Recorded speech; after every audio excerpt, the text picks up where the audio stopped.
Listen to me.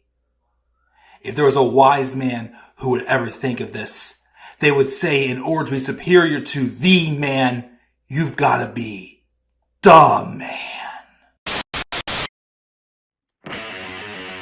For I am the man himself.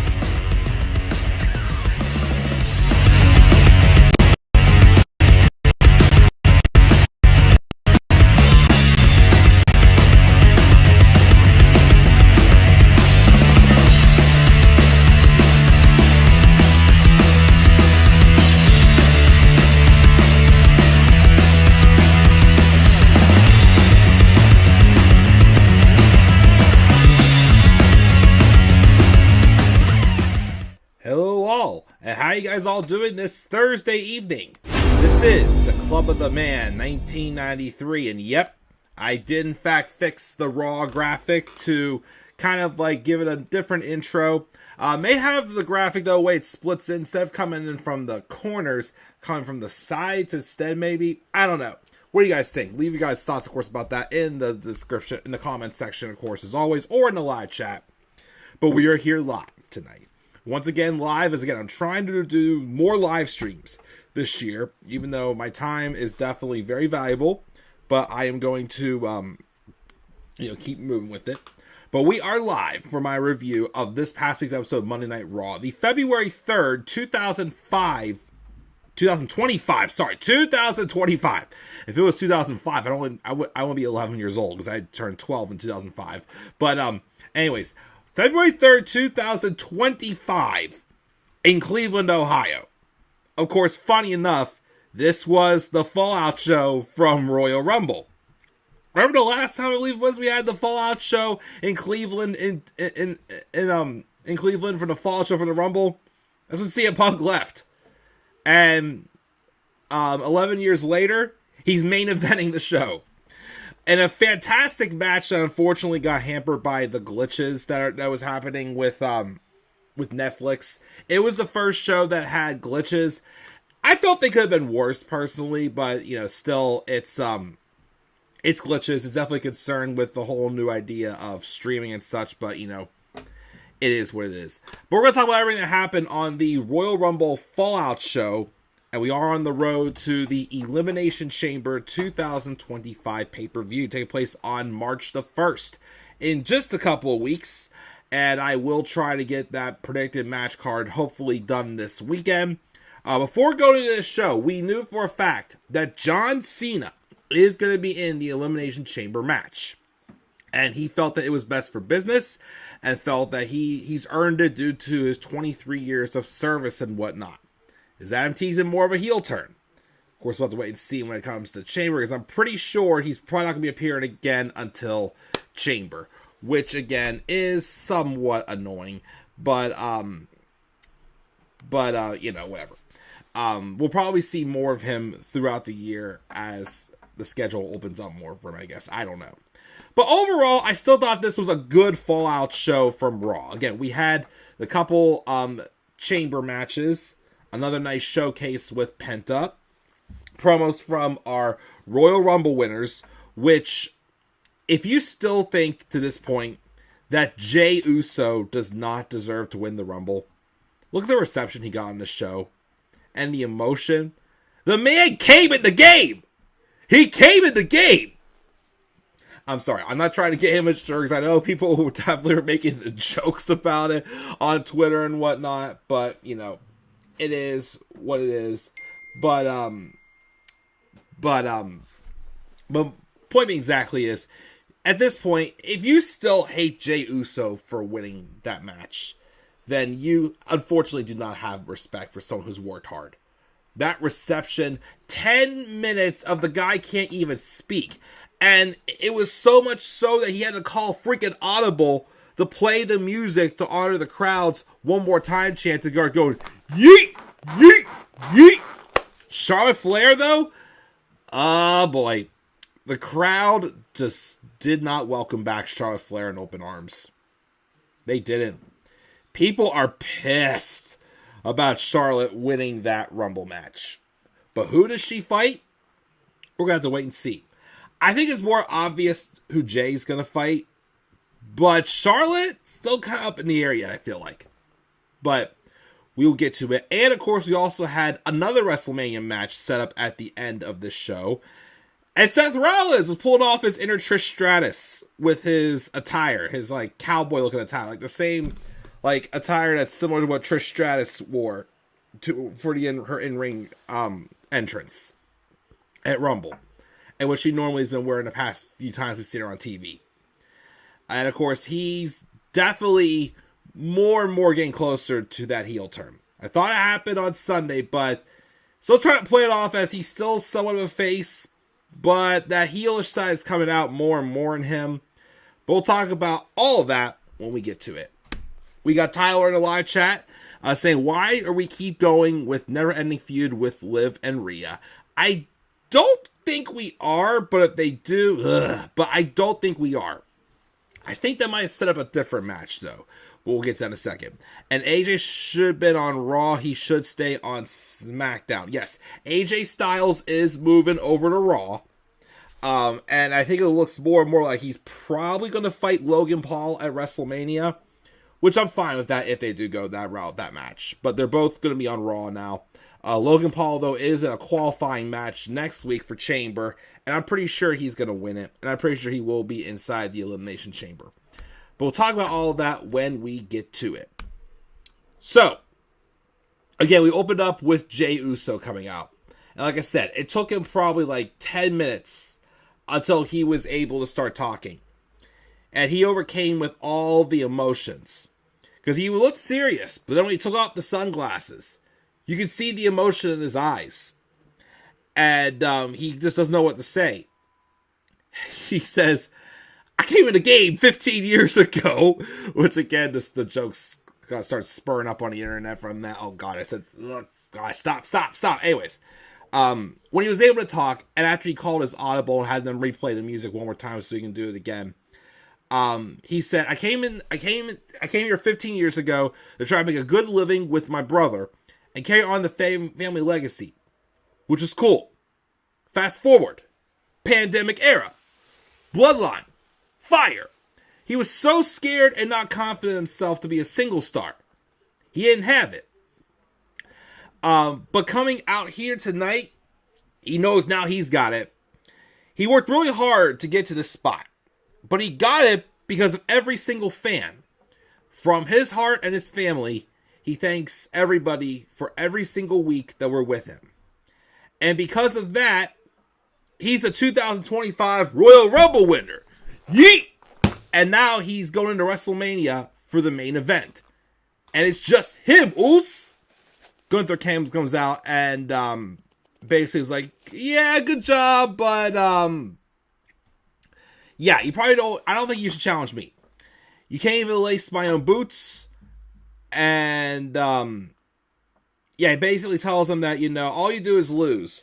And if you choose me, you're just going to make a big mistake, and your life's going to be made a living hell until then. And then Jey, though, stops him after he makes a speech and says, if he isn't tired yet, because he's tired. He's tired of everyone telling him what he can and can't be. Just a tag guy, not supposed to be in the main event, not supposed to win a Royal Rumble. Well, he's going to go to Friday Night SmackDown and talk to Cody Rhodes. But whoever he chooses, he's walking to WrestleMania having won the Royal Rumble. And he's walking out of WrestleMania as main event Jey Uso and as a champion. I still think he's picking Gunther. And again, I know that story's going to kind of play in that, he's had plenty of opportunities. What makes us believe this time could be different? And like I said, if you want to do this idea where, you want to prove that it wasn't a fluke, have it be a 2 out of 3 falls match. People are saying that Gunther and Jey have had how many matches already? Yes, it's true. So give it a stipulation. And again, I think the simplest answer is 2 out of 3 falls. Have Jey beat him twice to win the title. So that's why I say go with it. But once again, if you still hate on Jey Uso and think he doesn't deserve to win the Rumble, I'm sorry again. That's just still very disrespectful. After you saw this reception he got in Cleveland, he more than willingly earned that. So, that was an awesome way to open up the show, I thought. So, we then have Ludwig Kaiser versus Penta in a good match. Again, Penta is just obviously super popular and super over. I still wonder what they have in mind for him for Mania. I feel like they're not going to leave him off the card. But who he fights, I don't know. But he had a good match in there with Ludwig. And Penta wins with the Penta driver. As Penta was being interviewed, though, out came Pete Dunne, who just stared him down, and Ludwig beat down Penta from behind, and him and Pete kind of like nodded at each other. So, are we continuing a feud here with Penta and Pete Dunne? I don't know. Or Pete Dunne and Ludwig doing something together now? I don't know. Strange, but we'll see where it goes. Commentary also talks about, so since I didn't review Raw last week, during the tag match last week for the tag titles with the War Raiders and Judgment Day's Dominic Mysterio and JD McDonough took this very nasty bump where he went for his moonsault and like smacked the back of his neck and head off of like the rim of the announce table. It was a scary looking bump. And he apparently suffered a punctured lung and I think a broken rib from it. That son of a gun, though, still finished the match. He's going to be out for a while, but I feel like that's one of those matches where the head kind of turned for JD McDonough. I even felt this way, too. JD takes some of the craziest bumps. So much so that if you ever wanted to turn him face, I feel like he could get the sympathy. And you may have possibly created a new star to maybe get a little more behind when he comes back. So I'd be very interested to see how they book JD when he returns. Because he proved he is a tough SOB after that bump from last week. But anyways, Finn Balor hadn't been seen since he lost to Damian Priest in a street fight. Finn, though, returns and flips out on Dominic Mysterio for stealing his tag partner and getting him hurt, and tells him maybe he needs a babysitter. Well, Liv Morgan steps up and says they need to have a match or Adam Pearce is going to take it away. And besides, the War Raiders were the ones who hurt JD. Plus, also, they got Finn an Elimination Chamber qualifying match. And then and Liv claims it's because of Dom. So, of course, that's when Finn all of a sudden is grateful and whatnot. I believe it's next week against Seth Rollins. Finn ain't winning it. Seth's winning it. He's going to be inside the chamber. But then we have the Charlotte Flair segment. Like I said, Jey Uso was just given a legendary ovation when he came out. Charlotte Flair, though, it's like the crowd said, I don't care how long you've been gone. We didn't miss you 100% at all. And they just booed the heck out of her. But to Charlotte's credit, though, she went along with it. She says, a year and a half ago, getting booed would have bothered her. But she missed everyone booing her and everyone that loves her because last year sucked. Up until last year, she thought she was unbreakable, but last year broke her mentally and physically.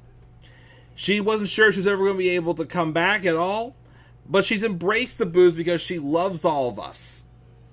It doesn't change the fact that she's still the greatest superstar in the history of the company, so boo her now. And she like, this is her passion. She wants to be the very best at it, and she's punched her ticket to WrestleMania.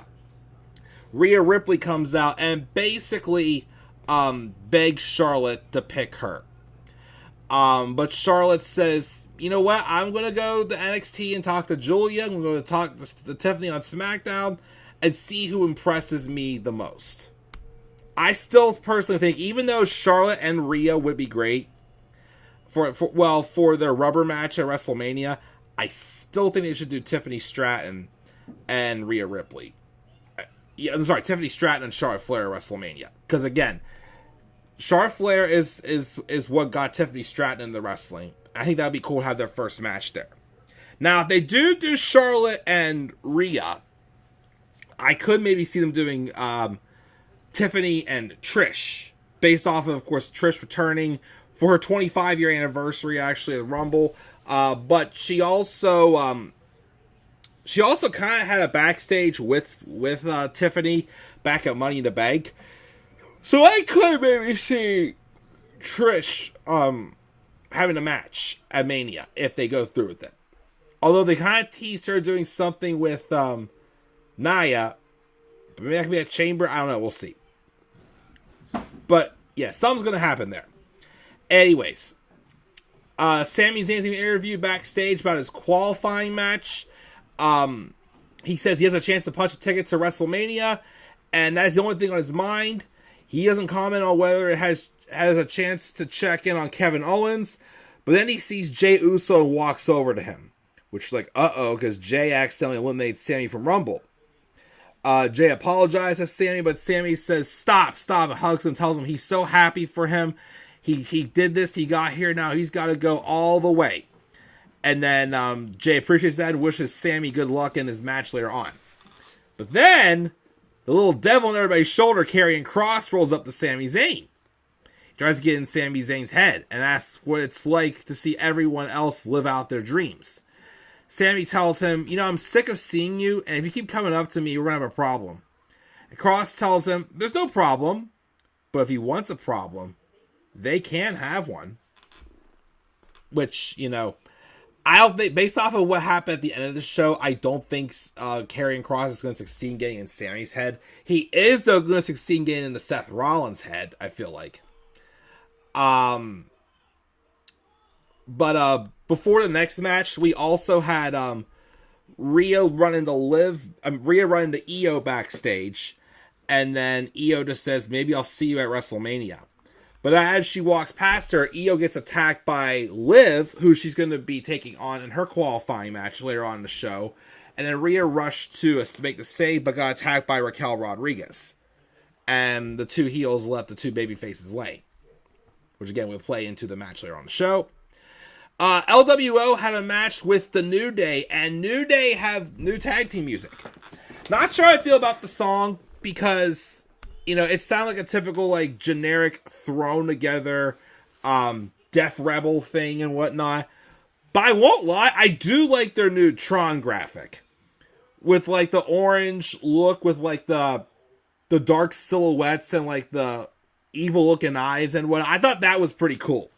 I do like that. I meant to put it actually in my thumbnail, but I forgot to include it in there. Oops. But I think it looks very sick. Maybe I'll post about it later on Twitter or Instagram or something. I'll post about it. But it took on LWO. Match is fine. I like how they tried to use Logan Paul to help rub more heat on the New Day, because Logan came out because he has a qualifying match against Rey Mysterio next week, and he basically helped New Day get the victory. So New Day gets the win. Pretty sure... I didn't mean to bump that. Sorry. Pretty sure that means they'll probably be the ones to eventually dethrone the War Raiders. Even though, again, both tag team divisions are kind of flat to begin with. But yeah, New Day get the victory when Kofi hit the Total Paradise on Rey Mysterio. And again, we're going to get Rey and Logan next week in a qualifying match.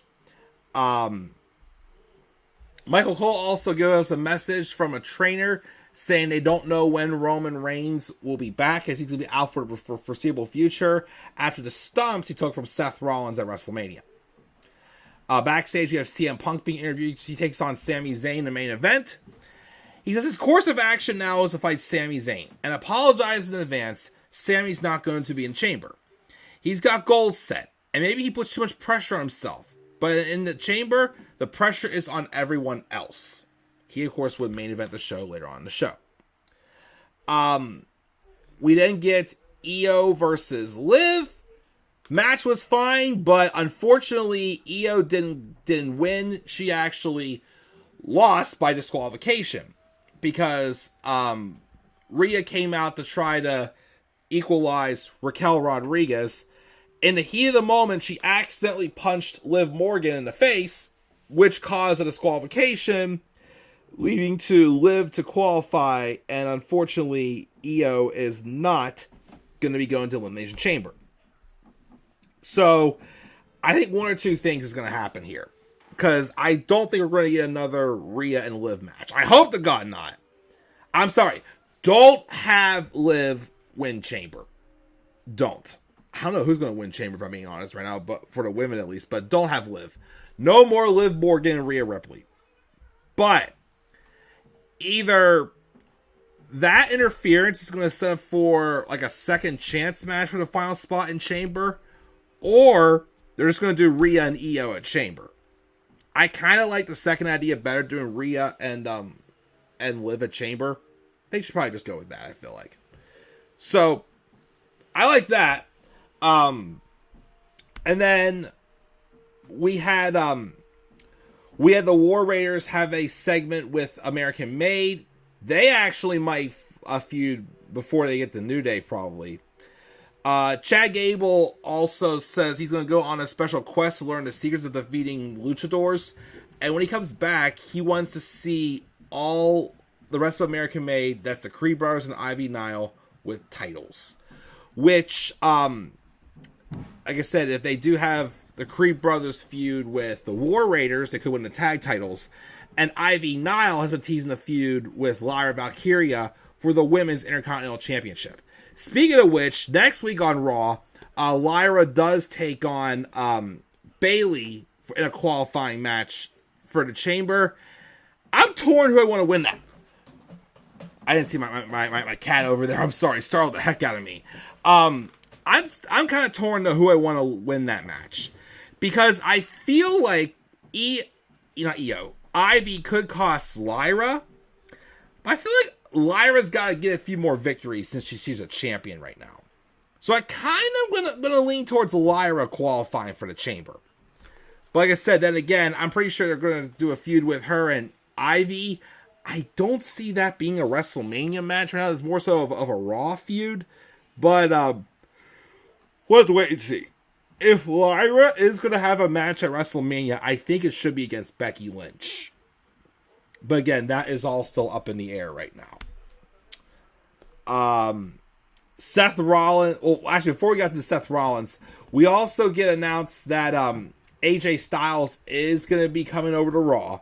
And apparently, the transfer window has been closed. So, we shouldn't be seeing, unless they have a reason to be there, superstars jumping between brands again. For what I can tell. But we'll see how that goes. So AJ Styles coming over to Raw, but then Braun Breaker rolls up and it's like, you're talking about AJ Styles, but you haven't talked with me about what's next for me yet, which could maybe lead to a match between AJ and Braun for the IC title at Chamber. Maybe actually would be a pretty good match put on the card, because I still think they're going to do Logan and AJ at WrestleMania. But Seth Rollins came out again dressed like Trish Stratus. Gets on the microphone. He says he has some things he's going to say that people will love and some that we're going to hate. He first congratulates Jey Uso on winning the Rumble. Stings a little, but he's happy for him. CM Punk, he calls a scumbag. And a piece of trash like Punk gets embarrassed by being dumped over this here top rope by an idiot like Logan Paul. And he says Roman Reigns may not make it to WrestleMania at all. We've been getting a lot of vague updates all night, and he'll tell you Roman is hurt. He won't admit it, Heyman won't admit it, WWE won't admit it, but Seth will, because he's the one that hurt Roman. For 4 years, Roman's done nothing but hurt those close to him, and he done the same to Rollins if he had the chance. So he just beat him for the punch. And last but not least, he lost the Rumble. And it hurts, but that's fine, because he'll take a different path and go through the Chamber to get to WrestleMania. He's got a qualifier next week against Finn Balor. I'm sorry, I think it might be in 2 weeks. He has a qualifying match against Finn Balor. But tonight, he knows that Sami Zayn has to take care of some business in his qualifying match, so he wants to talk to Sami. Sami comes out, and Seth basically tells him, I believe in you, Sami Zayn. I love you, Sami Zayn. I love Sami Zayn. Rah, rah, rah. Beat CM Punk. Is essentially what he said. And then, as Rollins goes to leave, Punk comes out, and the two of them try to get their hands on each other, but they hold them back. And then Punk has the match with Sami Zayn in the main event. Other than, again, the glitches, Punk and Zayn had a really good match. And apparently it was a first time ever match, too. But despite some good back and forth, some good near falls, Punk did come out of the match as the victor. Sami Zayn and him did shake hands. But afterwards, though, Kevin Owens comes out of nowhere and attacks Sami Zayn, beating him down and hitting a package pile driver for the show to go off the air. So I'm pretty sure that means Sami's probably going to be off TV for a few weeks. And they're probably going to do Kevin Owens and Sami Zayn at WrestleMania. Very interesting to see. This will be the first one-on-one match on pay-per-view between these two under Triple H. And a lot of people are saying they could see them pulling off a Ring of Honor style match. I still say, give it a stipulation. Give it a stipulation. Do the match I've wanted to see Kevin Owens and Sami Zayn have for years. A match I think they should have had if they let them face each other off at SummerSlam in 2016. I think they have an I Quit match. Sami Zayn, Kevin Owens, I Quit. Ooh. That could easily steal the show at WrestleMania. Like I keep saying, I'm pretty convinced at this point Rock versus Roman ain't happening at WrestleMania. But to make up for it, if you give me Sami Zayn and Kevin Owens, I Quit, I think we're going to be in good hands. But that's how the show went off the air, guys. Overall, I gave the show a B. Again, I thought it was good. Couple little odd moments, but it was good. A good way to start setting up for Chamber. Some taste of what we're getting for WrestleMania. But I still think we have more to learn as far as what direction we're going for more matches for WrestleMania. So I gave Raw a B this week. Let's check the live chat before we go off the air. Jay, Tia Kumar says, Jay, message to fans, if I can overcome all these obstacles, you can too in your life. Exactly the point there too. Tyler thinks Jay's going to face Gunther and Charlotte's facing Tiffany. Sweet. I honestly think Charlotte is a better heel. Oh, for sure, yes. Charlotte is definitely much better as a heel. She should embrace the full heel role, especially after that promo. Why did we trade Orton to Raw and not AJ? I have no idea. I guess Orton does have some finished business with Owens, I guess. I don't know. But it's very apparent we're going to be getting Owens and Zayn at Mania now. Everybody have a great night. Going back to work. Have fun, Tia Couponer. And Ray better beat Logan Paul. Tyler says, well, I got some... I'm sorry. Tyler, my good friend. I'm afraid I've got some bad news. You see, the bad news is I'm pretty sure Logan Paul is winning next week. I don't want it to happen either, but I'm pretty sure it is. But the good news is I don't think he's winning Chamber. Hope that is the case. I hope to God they don't give Logan Paul the win inside the Chamber. Who knows, though. But no. Logan Paul is going to be in the Chamber. He's not going to win the Chamber, though. Just saying. But that's going to do it, guys. Thank you again for joining me live again. Either tomorrow or Saturday or sometime this weekend, I will be live again for my review of SmackDown. And again, the other goal is to get my Elimination Chamber 2025 card done as well. So hopefully I get that out for sure. The Rumble one didn't do so good on views. So let's hope Chamber does better. So guys, again, I gave Raw a B for this week. What are your guys' thoughts on Raw? Leave your guys' thoughts down in the comments section below. Be sure also, as always, to slap a like on the video and subscribe for more content on my channel. Follow me on Twitter as well, the Club of the Man 93. You may also follow me on TikTok. I'm sorry, TikTok taking a break right now. You also may follow me on Instagram at the Club of the Man 1993. Until then, guys, I'm checking out. I'm going to enjoy the rest of my Thursday night. I'll catch you all later. Have a great rest of your night. And do not forget, in order to be superior to the man, you've got to be the man. And for I am the man himself. And that is not just an opinion, my friends. That is a fact of life. Yeah!